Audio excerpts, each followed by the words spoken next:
Hello viewer, welcome back to our channel maths zone with PP. मैं संजीव कुमार आज आपको class 12 अर्थशास्त्र की चैप्टर 1 जो स्वतंत्रता के समय भारतीय अर्थव्यवस्था है उसकी डिटेल जानकारी देता हूं। तो आइए स्टार्ट होते हैं अब। तो आइए आज मैं आपको स्वतंत्रता के समय औद्योगिक क्षेत्र इस टॉपिक से लेके चलता हूँ। तो इसमें पहला पॉइंट है ब्रिटिश शासन के प्रारंभिक वर्षों के दौरान व्यवस्थित औद्योगिकरण और भारतीय हस्तशिल्प का पतन। तो इसमें हम देखेंगे पॉइंट वाइज। तो फर्स्ट हम देखेंगे भारत को ब्रिटिश शासन के प्रारंभिक वर्षों के दौरान व्यवस्थित औद्योगिकरण अर्थात व्यवस्थित ढंग से औद्योगिकरण के पतन का सामना करना पड़ा। भारतीय हस्तशिल्प उद्योग का पूर्ण पतन हो गया। ये उद्योग ब्रिटिश शासन से पहले भारतीय अर्थव्यवस्था की रीढ़ थे। अब नेक्स्ट पॉइंट हम देखेंगे, यह पतन कुछ आकस्मिक ऐतिहासिक घटनाओं या परिस्थितियों के कारण नहीं हुआ। यह ब्रिटिश सरकार की औपनिवेशिक नीति यानी कॉलोनियल पॉलिसी के कारण हुआ जो भारतीय अर्थव्यवस्था के शोषण पर केंद्रित थी। अब भारत में नेक्स्ट पॉइंट, भारत में औद्योगिक युग के दौरान ग्रेट ब्रिटेन में औद्योगिक क्रांति इंडस्ट्रियल रिवॉल्यूशन हुई। ब्रिटेन में उद्योगों के विस्तार के लिए ब्रिटिश वस्तुओं के लिए भारतीय औपनिवेशिक बाजार के विस्तार की आवश्यकता थी। तदनुसार भारत में औद्योगिकरण के पतन यानी डी इंडस्ट्रियलाइजेशन की व्यवस्थित रूप से योजना बनाई गई थी। नेक्स्ट पॉइंट, वास्तव में औद्योगिकरण का पतन भारतीय हस्तशिल्प के पतन के माध्यम से भारत में ब्रिटिश सरकार का मुख्य उद्देश्य था। इससे घरेलू मांग में भारत में उत्पादित वस्तुओं से ब्रिटेन में उत्पादित वस्तुओं की ओर बदलाव होने की उम्मीद या आशा थी। अब हम अगला पॉइंट भारतीय हस्तशिल्प के पतन में योगदान देने वाले कारक देखेंगे। तो इसमें निम्नलिखित कुछ महत्वपूर्ण कारक है जो भारत में हस्तशिल्प के पतन की व्याख्या करते हैं। पहला, विभेद मूलक प्रशुल्क नीति यानी डिस्क्रिमिनेटरी टैरिफ पॉलिसी है। ब्रिटिश सरकार ने विभेद मूलक प्रशुल्क नीति अपनाई। इसमें फर्स्ट पॉइंट, भारत में ब्रिटिश वस्तुओं का प्रशुल्क मुल्क आयात टैरिफ फ्री इंपोर्ट की अनुमति दी ताकि ब्रिटिश वस्तुओं को भारतीय बाजारों में मूल्य प्रतिस्पर्धा प्राइस कॉम्पिटिटिवनेस प्राप्त हो। दूसरी, शेष विश्व को भारतीय हस्तशिल्प वस्तुओं के निर्यात या भारी निर्यात शुल्क लगाने की अनुमति दी ताकि भारतीय वस्तुएं अंतर्राष्ट्रीय बाजार में मूल्य प्रतिस्पर्धा खो दे। तीसरी, भारत से ब्रिटेन को औद्योगिक कच्चे माल का शुल्क मुल्क निर्यात ड्यूटी फ्री एक्सपोर्ट की अनुमति दी ताकि ब्रिटिश वस्तुओं को भारतीय बाजार में लागत प्रतिस्पर्धा प्राप्त हो। ये तो पहला पॉइंट विभेद मूलक प्रशुल्क नीति थी। अब हम दूसरा पॉइंट देखेंगे, रेलवे का विस्तार, एक्सपेंशन ऑफ रेलवे। तो भारत में रेलवे नेटवर्क का विस्तार किया गया ताकि ब्रिटिश वस्तुएं देश में सभी हिस्सों में भारतीय बाजारों तक पहुंच सके। तीसरा पॉइंट, ब्रिटिश वस्तुओं की कम लागत, low cost of British goods है। इसमें बड़े पैमाने पर उत्पादन के कारण ब्रिटिश वस्तुएं कम लागत पर उत्पादित की जाती थी। वे हस्तनिर्मित हैंडमेड भारतीय वस्तुओं की तुलना में सस्ती थी। तदनुसार ब्रिटिश वस्तुओं की तुलना में भारतीय वस्तुओं ने अपना बाजार खो दिया अर्थात भारतीय वस्तुओं की बिक्री कम हो गई। नेक्स्ट पॉइंट, भारतीय राज्यों का विघटन या लुप्त होना यानी डिसइंटीग्रेशन या डिसअपियरेंस ऑफ इंडियन किंगडम्स। तो ब्रिटिश शासन के दौरान भारतीय राज्य लुप्त होने लगे। राजा और नवाब जो भारतीय हस्तशिल्प को संरक्षण यानी सुरक्षा प्रदान करते थे धीरे धीरे अपना नियंत्रण खो बैठे, अतः भारतीय हस्तशिल्प का पतन हुआ। चौथा, कुशल कारीगरों की कमी और निवेश के लिए पूंजी की कमी, loss of skilled artisans and lack of capital for investment. अपनी कुछ प्रतिस्पर्धा के कारण हस्तशिल्प उद्योग आर्थिक रूप से अव्यवहारिक यानी इकोनॉमिकली अनविएबल हो गया। कुशल कारीगरों की उपलब्धता कम हो गई और निवेश के लिए अधिशेष पूंजी कम होने लगी। इससे भारतीय हस्तशिल्प के पतन की गति तेज हो गई। अब हम अगला पॉइंट देखेंगे। 1850 से 1947 के दौरान आधुनिक उद्योग का निराशाजनक यानी महत्वहीन विकास यानी bleak national growth of modern industry during 1850 to 1947। तो ब्रिटिश राज्य में भारत में आधुनिक उद्योग का विकास बहुत निराशाजनक रहा। 19वीं शताब्दी के दूसरे भाग में ही आधुनिक उद्योग का पतन हुआ। इस संदर्भ में 5 अवलोकनों पर ध्यान देने की आवश्यकता है। इसमें पहला पॉइंट है, सबसे पहले सूती वस्त्र और पटसन की मिलें लगाई गई थी। तो सूती वस्त्र की मिलें भारत में पश्चिम भाग मुख्यतः महाराष्ट्र और गुजरात में स्थित थे तथा इस पर भारतीयों का नियंत्रण था। पटसन वस्त्र की मिलें बंगाल में केंद्रित थी तथा उन पर मुख्यतः विदेशियों का नियंत्रण था। अब देखिए, ये सेकंड पॉइंट हमारी है। 20वीं शताब्दी के आरंभ में लोहे एवं इस्पात के उद्यम स्थित होने लगे तथा 1960 में Tata iron and steel company जिसे टिस्को की स्थापना हुई। द्वितीय विश्व युद्ध के पश्चात सीमेंट, कागज और चीनी बनाने की मिलें भी स्थापित होने लगी। तीसरी पॉइंट, भारत में पूंजीगत वस्तुएं बनाने वाले उद्योग कैपिटल गुड्स इंडस्ट्री बहुत कम थे। पूंजीगत वस्तुएं बनाने वाले उद्योग वे उद्योग होते हैं जो उस मशीनों और औद्योगिक प्लांट के उत्पादन करते हैं जिनका और अधिक औद्योगिकरण के लिए उपयोग किया जाता है। चौथा पॉइंट, नए औद्योगिक क्षेत्र का सकल मूल्य वृद्धि यानी ग्रॉस वैल्यू एडेड GVA अर्थात सकल घरेलू उत्पाद ग्रॉस डोमेस्टिक प्रोडक्ट में योगदान अत्यंत निम्न रहा। पांचवा पॉइंट, आधुनिक औद्योगिकरण की प्रक्रिया में भारत की भागीदारी बहुत सीमित थी। यह केवल उन क्षेत्र जैसे रेलवे तथा संचार के साधन तक ही सीमित थी जिन्होंने ब्रिटिश उत्पादों के लिए भारतीय बाजारों का विस्तार करने में सहायता की। अब हम अगला पॉइंट, स्वतंत्रता के समय विदेशी व्यापार देखेंगे। तो इसमें फर्स्ट पॉइंट, प्राचीन काल से ही विदेशी व्यापार के क्षेत्र में भारत को ऊंचा स्थान प्राप्त था। दूसरा, रोमन भारत को सोने की चिड़िया कहते थे किंतु भारत में ब्रिटिश शासन के फलस्वरूप इसका अंत हो गया। तीसरा, ब्रिटिश शासन के पूर्व भारत तैयार वस्तुओं जैसे बारीक कपास, रेशम, लोहे की बनी वस्तुएं, लकड़ी की वस्तुएं, हाथी दांत का काम तथा मूल्यवान रत्न के निर्यातक के रूप से जाना जाता था। किंतु ब्रिटिश ने भारत को कच्चे माल का शुद्ध निर्यातक और तैयार वस्तुओं का आयातक बना दिया। ऐसा ब्रिटिश सरकार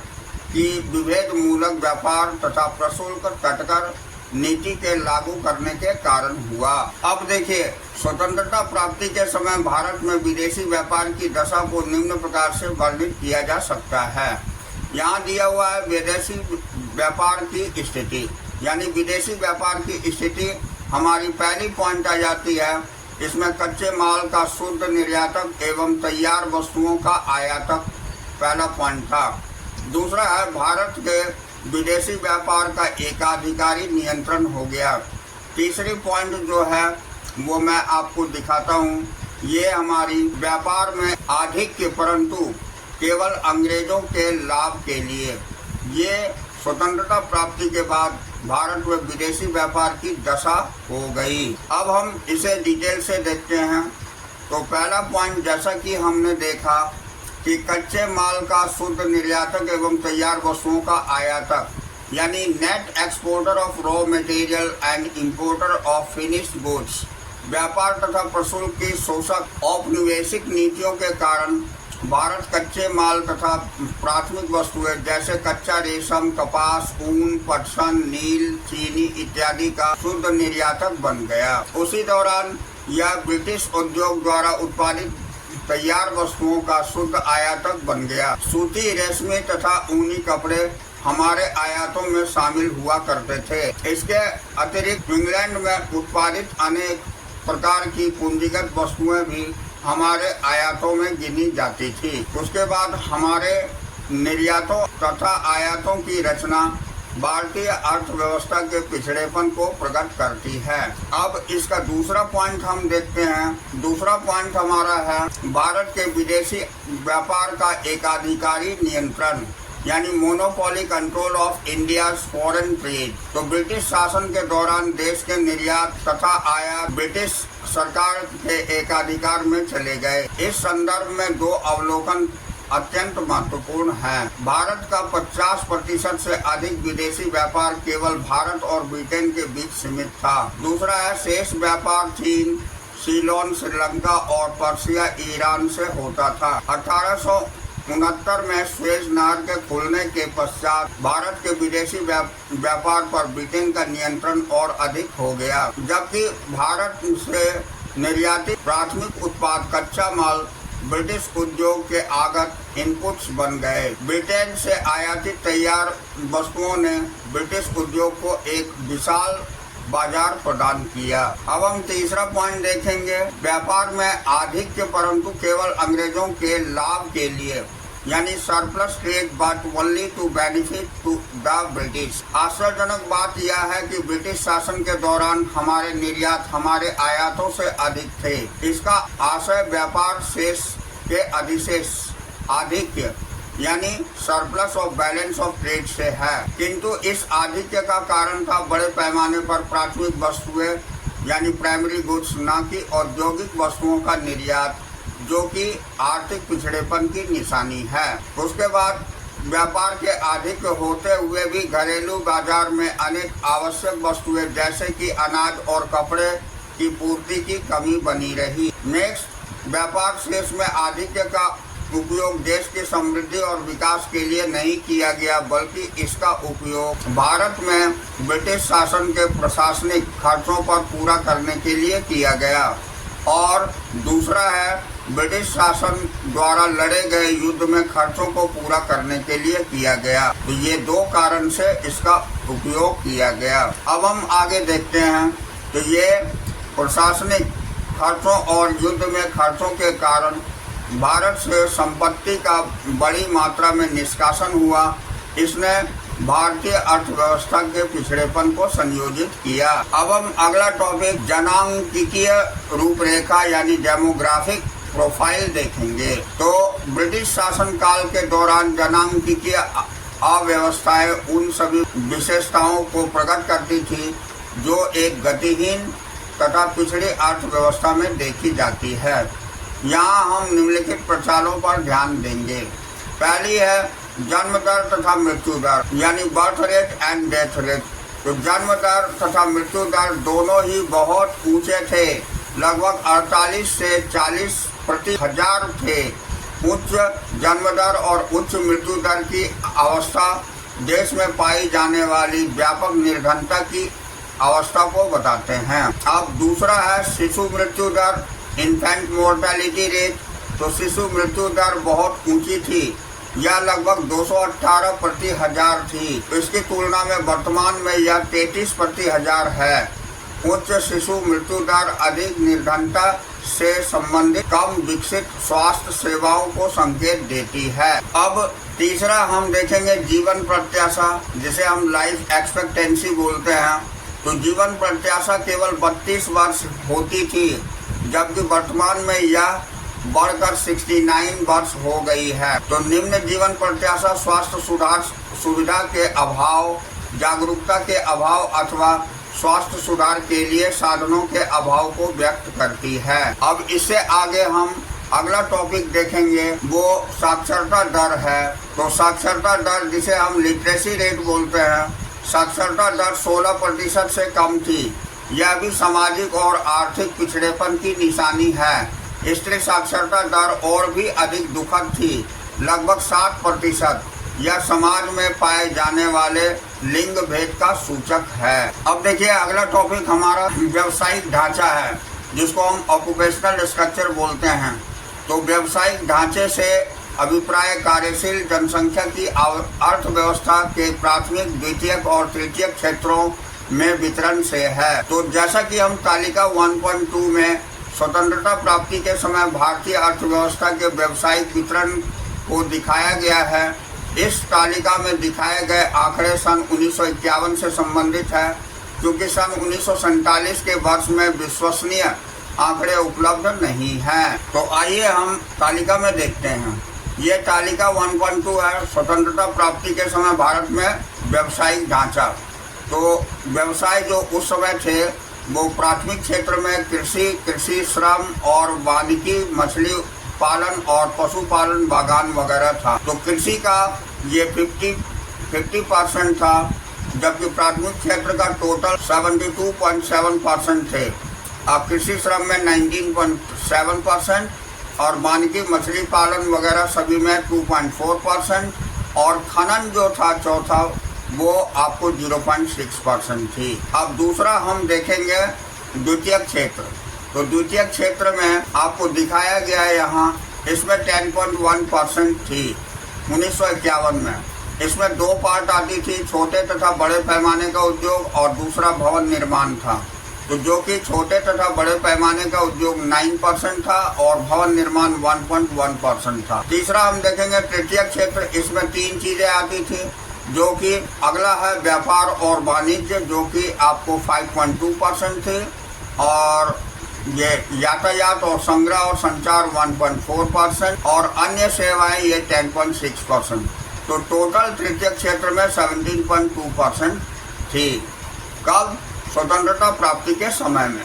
तो ये हमने तालिका में देखा। अब तालिका 1.2 में अवलोकन जो हम करते हैं वो हम दिखाते हैं। तो तालिका 1.2 निम्नलिखित अवलोकन प्रस्तुत करती है। पहला, कृषि व्यवसाय एक प्रमुख स्रोत यानी agriculture the principal source of occupation थी। तो स्वतंत्रता प्राप्ति के समय लगभग 72.7% कार्यशील जनसंख्या प्राथमिक क्षेत्र में लगी हुई थी, जिसमें कृषि एक मुख्य घटक था। विश्व के उन्नत देशों में जनसंख्या की बहुत कम प्रतिशत कृषि पर आश्रित है। उदाहरण के लिए इंग्लैंड और अमेरिका की जनसंख्या का 2%, जापान का 12%, जर्मनी का 4% कृषि पर आश्रित है। इससे स्पष्ट होता है कि स्वतंत्रता प्राप्ति के समय भारतीय अर्थव्यवस्था एक पिछड़ी हुई अर्थव्यवस्था थी। अगला टॉपिक हम देखते हैं उद्योग, जो व्यवसाय की एक महत्वहीन स्रोत होती है। Industry and insignificant source of occupation. तो स्वतंत्रता प्राप्ति के समय भारत की कार्यशील जनसंख्या की केवल 9% भाग ही निर्माण उद्योग, खनन इत्यादि में लगा हुआ था। इसके विपरीत यूएसए में 32%, इंग्लैंड में 42% और जापान में 39% जनसंख्या इस क्रियाओं में लगी हुई है। अतः स्वतंत्रता के समय भारतीय अर्थव्यवस्था कितनी पिछड़ी हुई थी, यह उसका एक अन्य प्रमाण है। अब अगला पॉइंट हम देखेंगे कृषि से उद्योग की ओर नगण्य परिवर्तन, यानी insignificant transitions from agriculture to industry. दी गई तालिका भारतीय अर्थव्यवस्था में असंतुलित विकास को दर्शाती है। तो कार्यबल की कृषि से उद्योग की ओर परिवर्तन खिसकाव अर्थव्यवस्था की उत्प्रस्थान की अवस्था यानी इकोनॉमिक टेक ऑफ स्टेज को चिन्हित करता है, परंतु भारतीय अर्थव्यवस्था की स्थिति में ऐसा परिवर्तन अनुपस्थित था। दूसरा, मद्रास प्रेसिडेंसी आज के तमिलनाडु, आंध्र प्रदेश, केरल और कर्नाटक प्रांतों के बीच बॉम्बे तथा बंगाल में ऐसी उन्नति हुई थी। इन क्षेत्रों में कृषि पर निर्भरता में कमी के कारण विनिर्माण और सेवा क्षेत्रों में वृद्धि हुई थी। नेक्स्ट, परंतु उसी समय ओडिशा, राजस्थान और पंजाब में कृषि क्षेत्र में लगे कार्यबल में वृद्धि दर्ज हुई। कुल मिलाकर भारत का व्यावसायिक ढांचा यानी स्वतंत्रता प्राप्ति के समय भारतीय अर्थव्यवस्था के पिछड़ेपन का एक तरफा चित्र चिन्हित करता है। अब हम अगला टॉपिक देखेंगे जो आधारिक संरचना है, जिसे हम इंफ्रास्ट्रक्चर बोलते हैं। तो आधारिक संरचना से अभिप्राय हमारी पहली पॉइंट है कि आर्थिक परिवर्तन के तत्वों जैसे यातायात के साधन, संचार, बैंकिंग, शक्ति, ऊर्जा तथा दूसरा पॉइंट है सामाजिक परिवर्तन के तत्वों जैसे शिक्षा, स्वास्थ्य, आवास सुविधाओं का विकास से है, जो एक देश के विकास एवं समृद्धि की नींव होते हैं। तो ब्रिटिश शासन के दौरान आधारिक संरचना में परिवर्तन के तत्वों को निम्नलिखित प्रकार से वर्णित किया जा सकता है। पहली टॉपिक इसमें है कि भारत में रेलवे लाइन बिछाने की शुरुआत सन 1850 में हुई थी तथा इसका विकास ब्रिटेन की तैयार वस्तुओं को औपनिवेशिक भारत के आंतरिक भागों में पहुंचाने के लिए बाजार के आकार को विस्तृत करने की दृष्टि से किया गया। इसका उद्देश्य भारत में ब्रिटिश उत्पादों के लिए बाजार के आकार को विस्तृत करना था। दूसरा, हालांकि रेलवे की शुरुआत को भारत में ब्रिटिश सरकार का एक महत्वपूर्ण योगदान माना गया है। अब नेक्स्ट टॉपिक, बंदरगाहों का विकास इसलिए किया गया जिससे कच्चे माल का ब्रिटेन को निर्यात किया जा सके तथा ब्रिटेन की बनी तैयार वस्तुओं का देश में आयात किया जा सके। अब आंतरिक जल मार्गों जैसे इनलैंड वाटरवेज का विकास अलाभकारी सिद्ध हुआ। उदाहरण के लिए ओडिशा की तटवर्ती नहर का निर्माण ऊंची लागत पर हुआ था, परंतु यह रेलवे से प्रतिस्पर्धा नहीं कर पाई और जिस प्रकार इसे त्याग दिया गया। नेक्स्ट है डाक तथा तार का विकास प्रशासनिक कुशलता को बढ़ाने के लिए किया गया। निसंदेह इसके द्वारा कानून एवं व्यवस्था बनाए रखने में सहायता प्राप्त होगी। अगला पॉइंट, देश के विभिन्न भागों से कच्चे माल को बंदरगाहों तक पहुंचाने के लिए सड़कों का विकास किया गया। वर्षा के मौसम में ग्रामीण क्षेत्रों तक पहुंचने के लिए सभी मौसम में उपयोग होने वाले सड़कों के निर्माण के लिए कोई प्रयास नहीं किए गए। इस कारण ग्रामीण क्षेत्रों में रहने वाले व्यक्ति प्राकृतिक आपदा के समय पीड़ित होते थे। अब हम संक्षेप में ये देखेंगे, ब्रिटिश शासन काल के दौरान अर्थव्यवस्था में कुछ साधारण आधारिक संरचना परिवर्तन किए गए थे, किंतु इसके पीछे का उद्देश्य निश्चित रूप से भारतीय अर्थव्यवस्था की समृद्धि तथा विकास करना नहीं था, बल्कि भारतीय अर्थव्यवस्था के औपनिवेशिक शोषण के द्वारा ब्रिटिश अर्थव्यवस्था की समृद्धि तथा उसका विकास करना था। परिणाम स्वरूप भारतीय अर्थव्यवस्था पिछड़ी हुई रही, बेशक जब इनमें कुछ आधारिक संरचनात्मक परिवर्तन भी अनुभव किए। अब इससे अगला टॉपिक हम देखेंगे कि क्या भारत में ब्रिटिश शासन का कोई सकारात्मक प्रभाव भी था, तो निश्चित रूप से नहीं। यदि ब्रिटिश शासन के प्रभाव का अध्ययन भारत में ब्रिटिश सरकार के उद्देश्य के संदर्भ में किया जाए तो यह उद्देश्य स्पष्ट और विवाद रहित था। यह उद्देश्य भारतीय अर्थव्यवस्था की औपनिवेशिक शोषण करना था। फिर भी उद्देश्यों को प्राप्त करने हेतु अपनाए जाने वाले उपाय कभी कभी सकारात्मक गौण परिणाम यानी साइड इफेक्ट्स देते थे। कुछ महत्वपूर्ण सकारात्मक गौण परिणाम इस प्रकार के थे जो कि हमें फ्लो चार्ट में दिखाया गया। तो ये देखिए, यहाँ दिया हुआ है ये ब्रिटिश शासन का सकारात्मक प्रभाव। इसमें पहला है कृषकों का व्यापारिक दृष्टिकोण, दूसरा है रोजगार के नए अवसर, तीसरा है अकाल पर नियंत्रण, चौथा है विनिमय का मौद्रिक प्रणाली और पांचवा है कुशल प्रशासनिक प्रणाली। तो ये 5 जो है साइड इफेक्ट्स इसके हुए सकारात्मक गौण परिणाम के। अब इसका हम अगला पॉइंट देखेंगे, तो ये हमारी है कृषकों का व्यापारिक दृष्टिकोण यानी commercial outlook of the farmer. तो ब्रिटिश शासन के अंतर्गत कृषि के बाध्यकारी व्यापारीकरण ने निर्वाह किसानों को बाजार की अनिश्चितताओं से अवगत कराया। यह सच है कि लेकिन इससे किसानों के दृष्टिकोण में धीरे धीरे बदलाव आया। किसान उपज के बाजार मूल्य को उनके उत्पादन निर्णय का एक महत्वपूर्ण निर्धारक मानने लगे। दूसरा पॉइंट है रोजगार के नए अवसर, new opportunity of the employment. तो रेलवे तथा सड़कों के विस्तार ने आर्थिक तथा सामाजिक विकास में कई नए अवसर खोल दिए। तीसरा है अकाल पर नियंत्रण यानी कंट्रोल ऑफ फैमिन्स। तो यातायात के तीव्र साधनों के विस्तार से सूखाग्रस्त क्षेत्रों को शीघ्रता से खाद्य सामग्री पहुंचाई जाने लगी, तदनुसार अकाल नियंत्रित हो गए। अब अगला टॉपिक हमारा देखते हैं जो विनिमय का मौद्रिक प्रणाली यानी मॉनेटरी सिस्टम ऑफ एक्सचेंज कहलाता है। तो भारतीय अर्थव्यवस्था में एक महत्वपूर्ण परिवर्तन यह हुआ कि वस्तु विनिमय प्रणाली के स्थान पर मुद्रा विनिमय प्रणाली ने ले लिया। मुद्रा विनिमय प्रणाली के विकास ने श्रम विभाजन, विशिष्टीकरण तथा बड़े पैमाने में उत्पादन को सुविधाजनक बना दिया। नेक्स्ट पॉइंट कुशल प्रशासनिक प्रणाली, जिसको हम इफिशिएंट सिस्टम ऑफ एडमिनिस्ट्रेशन बोलते हैं। तो भारत को ब्रिटिश सरकार की एक महत्वपूर्ण देन कुशल प्रशासनिक प्रणाली था।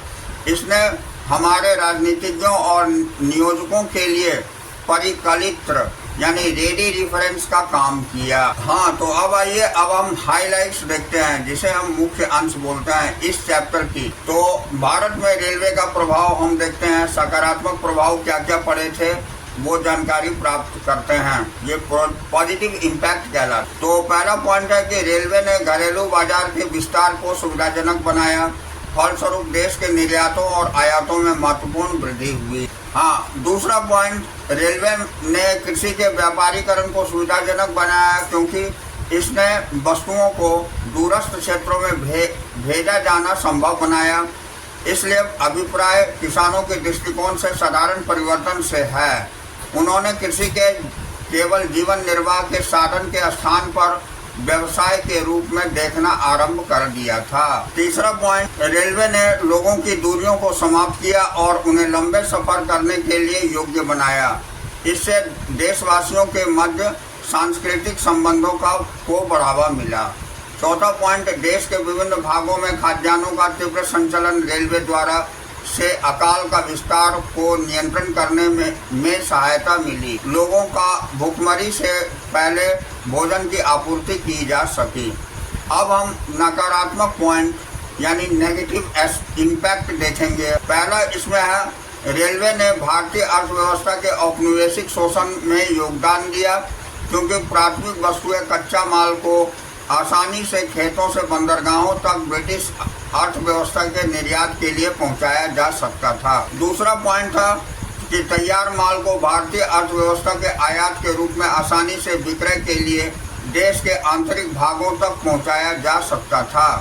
तो इस प्रकार रेलवे के विस्तार द्वारा ब्रिटिश उत्पादों के लिए घरेलू बाजार का प्रसार हुआ। अब हम अगला टॉपिक योग्यता खंड देखेंगे, जिसे एबिलिटी जोन बोला जाता है। तो यहाँ दिया हुआ है कि ब्रिटिश शासन के अंतर्गत भारतीय अर्थव्यवस्था का औपनिवेशिक शोषण, जिसे हम colonial exploitation of the Indian economy under the British rule कहते हैं। तो इसमें फर्स्ट टॉपिक, ब्रिटिश शासन के अंतर्गत भारतीय अर्थव्यवस्था औपनिवेशिक शोषण का शिकार हुई।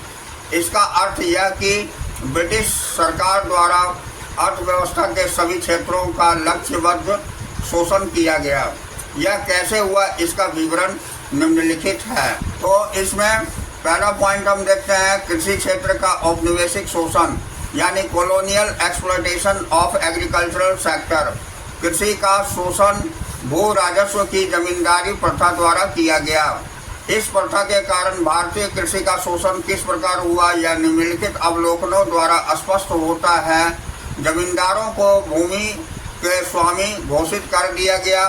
इसको भू राजस्व के रूप में सरकार को एक पूर्व निर्धारित राशि देनी होती थी और यह स्वतंत्रता प्राप्त थी कि भूमि के जोतने वाले किसानों से जितनी भी चाहे राशि वसूल कर सकते थे। अब अगला है, भूमि को जोतने वाले वास्तविक किसानों के पास अपनी जीविका अर्जित करने के लिए बहुत कम आय थी। उसके पास कृषि के निवेश के लिए कोई अधिशेष यानी सरप्लस नहीं बचता था। दूसरी ओर जमींदार और राजस्व आय जीवन को विलासिता की वस्तुओं पर खर्च करते थे और कृषि के विकास के लिए बहुत कम या कोई निवेश नहीं किया गया। तो ये हमारी पहली टॉपिक थी। अब हम इसके अंतर्गत दूसरी टॉपिक देखेंगे। तो दूसरी टॉपिक है औद्योगिक क्षेत्र का औपनिवेशिक शोषण यानी colonial exploitation of industrial sector. तो ब्रिटिश शासन से पहले भारत में औद्योगिक क्षेत्र अपने हस्तशिल्प उद्योग यानी हैंडीक्राफ्ट के लिए अच्छी तरह से जाना जाता था। अब भारत का हस्तशिल्प उद्योग श्रमिकों द्वारा हाथों से निर्मित कार्य अपनी विविधता और गुणवत्ता के लिए पूरे विश्व में प्रसिद्ध था, परंतु ब्रिटिश शासन ने इसे दो प्रकार से नष्ट कर दिया। भारत के हस्तशिल्प उद्योग की विदेशी मांग उसके निर्यात पर भारी शुल्क के माध्यम से नष्ट हो गई और दूसरा, भारत के हस्तशिल्प उद्योग की घरेलू मांग भारतीय बाजारों में ब्रिटिश वस्तुओं के शुल्क मुक्त आयात यानी ड्यूटी फ्री इंपोर्ट से नष्ट हो गई। अब हमारा अगला टॉपिक है अंतर्राष्ट्रीय व्यापार का औपनिवेशिक शोषण, जिसको हम colonial exploitation of the international trade बोलते हैं। तो ये विभेद मूलक प्रशुल्क आयातों पर लगाए जाने वाला कर नीति के माध्यम से भारत में अंतर्राष्ट्रीय व्यापार का शोषण किया गया। इसका निहितार्थ है ब्रिटिश में औद्योगिक जरूरतों को पूरा करने के लिए भारतीय कच्चे माल का शुल्क मुक्त निर्यात। दूसरा, भारतीय बाजारों में ब्रिटिश वस्तुओं की मांग का विस्तार करने के लिए ब्रिटिश वस्तुओं का शुल्क मुक्त आयात। और यह विभेद मूलक प्रशुल्क नीति के कारण था। यह भारत ब्रिटेन को तैयार माल का आयातक और ब्रिटेन को कच्चे माल का निर्यातक बन गया। अब संक्षेप में, अपने औपनिवेशिक शोषण के कारण भारतीय अर्थव्यवस्था गतिहीन यानी स्टैग्नेंट और पिछड़ी हुई यानी बैकवर्ड बन गई। अब हम अगला पॉइंट ब्रिटिश राज्य के अंतर्गत विकास प्रक्रिया में पलट देखेंगे, यानी reversal of growth process under the British Raj. तो पहला टॉपिक इसमें देखेंगे, भारत में औपनिवेशिक शासन के पूर्व भारतीय अर्थव्यवस्था का कंपायमान यानी वाइब्रेंट अर्थव्यवस्था थी। निसंदेह कृषि की आजीविका का महत्वपूर्ण साधन थी, किंतु अर्थव्यवस्था के सभी क्षेत्रों में चहुमुखी समृद्धि पाई जाती थी। दूसरा पॉइंट, कृषि जीवन निर्वाह का एकमात्र साधन थी, किंतु कृषकों को स्वामित्व के अधिकार प्राप्त थे और उन्हें एक साधारण राशि भू राजस्व के रूप में सीधे राजा को देनी होती थी। कोई मध्यस्थ नहीं होते थे, अतः कोई शोषण भी नहीं होता था। अब अगला पॉइंट, उद्योग पर दस्तकारियों का प्रभुत्व था, जो विश्व ख्याति प्राप्त गुणवत्ता वाले उत्पाद का उत्पादन करती थी, जैसे ढाका का मलमल। अब अगला पॉइंट, निर्यात के अधिकतर तैयार माल शामिल हुआ करते थे, जैसे बुलियन, सोना और चांदी का अधिकतर आयात किया जाता था। अब अगला टॉपिक हमारा था कि ब्रिटिश सरकार की औपनिवेशिक नीतियों के उत्पाद की इस रचना और ढांचे को लगभग पलटकर रख दिया।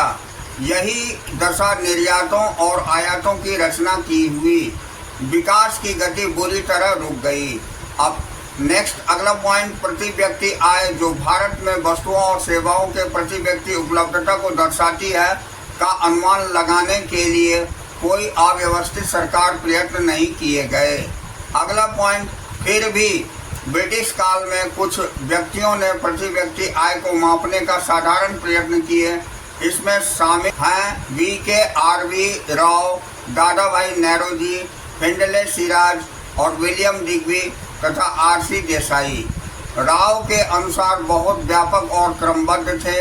राव के अनुसार 20वीं शताब्दी के पहले अर्ध में जबकि राष्ट्रीय आय में लगभग 2% की वृद्धि हुई, किंतु प्रति व्यक्ति आय में 0.5% की निराशाजनक वृद्धि हुई।